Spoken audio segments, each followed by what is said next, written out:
At the turn of the 20th century, America was poised to experience a historical period of growth and innovation unlike anything seen before. In 1903 alone, we witnessed the first flight of the Wright brothers at Kitty Hawk. Jack London released The Call of the Wild, and the Boston Red Sox won the first Baseball World Series. As the Canadian Northern Railroad pulled into Warroad, Minnesota on a cold day in January of 1904, surely no one realized how one of the passengers on that train would plant the seed of something great.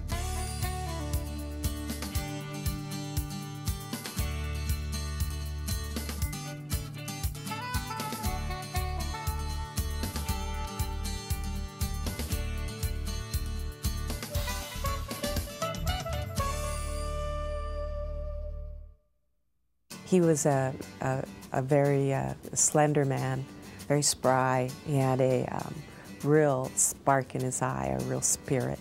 It's very clear to me that my grandfather's values were transferred to my father and his brothers, and from them to the next generation. Grandpa saved everything. He used everything.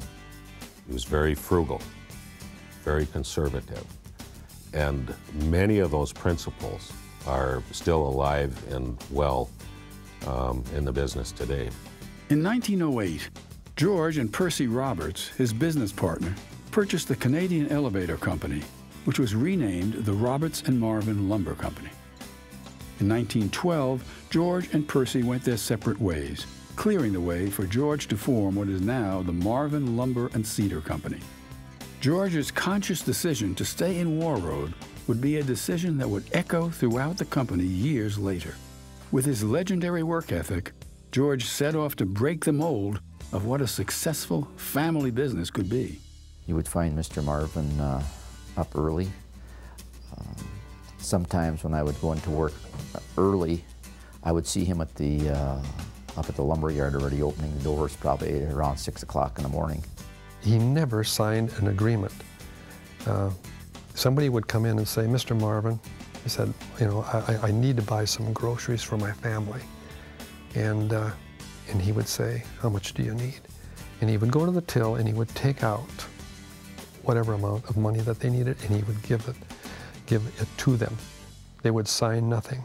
As the business grew and prospered, so too did the desire of George's oldest son, Bill, to expand the horizons of the company beyond its current operations. Inspired by the handiwork of a lumberyard employee named Harry York, Bill decided to take a proposition to his father, which began with a request for a new 3-horse DeWalt saw.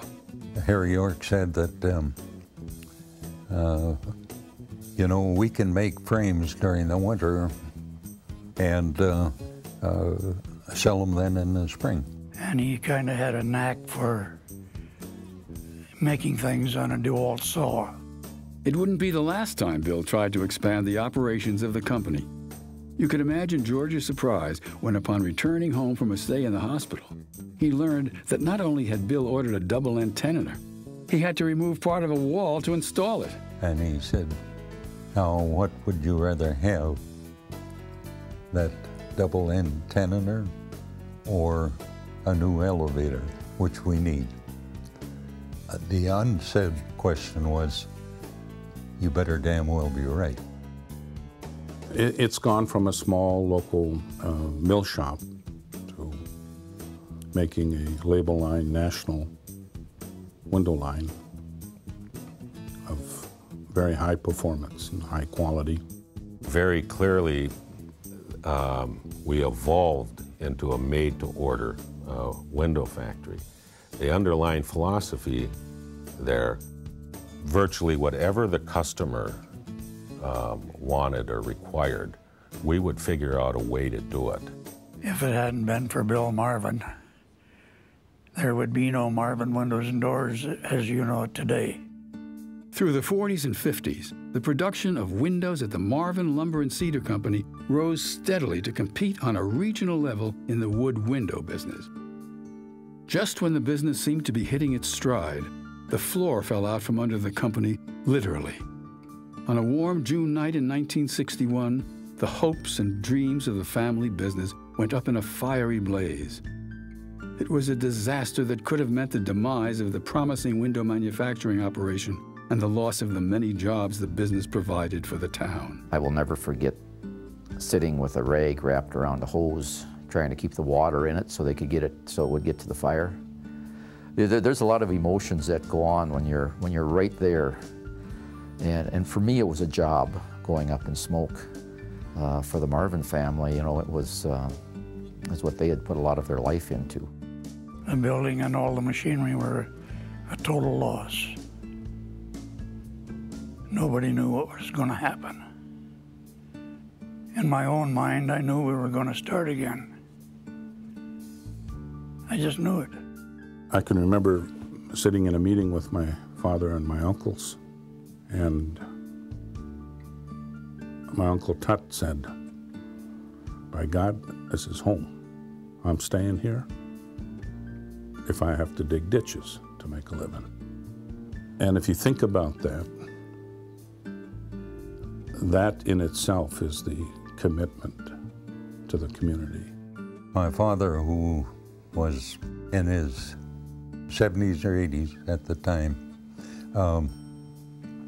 said, "We'll start tomorrow and we'll build it bigger and better." And that's what happened. And rebuild they did. With a clean slate to work with, there was enough room on the new site of the plant to expand well into the future. With that expansion would come many innovations, both in the window industry and to the business world in general. For many years, Marvin has been a pioneer, from outfitting a coal truck to deliver windows to customers to the development of made-to-order manufacturing. Each inventive idea was revolutionary at the time of its implementation and was eventually adopted by the rest of the industry. We reintroduced the round top window to the marketplace in 1980, 1981. We made a display and took it to the National Association of Home Builders that January and set up one unit. It brought tremendous interest to our booth, including all of our competitors who laughed and chuckled. But it changed the face of residential housing in the United States. Well, when Marvin came out with custom windows, of which the round top is a symbol, it allowed windows to reinstate themselves as a leading design feature in a home or in a commercial building. Although impressive, a successful company cannot be measured by innovation alone. The real story behind the success lies in the character of the extended Marvin family. I think myself and a lot of people in our company work for our company as if they're a part of the Marvin family. It's our business, and we make a difference, and we're allowed to do our jobs and work hard, and we're also expected to knock down the roadblocks, make it better, make it easier for our customers to do business with us, to help us increase sales. The work ethic of the hardy souls that call War Road, Minnesota, their home, over the years has, I think, been one of the major reasons or causes of the success of the company. They're workers.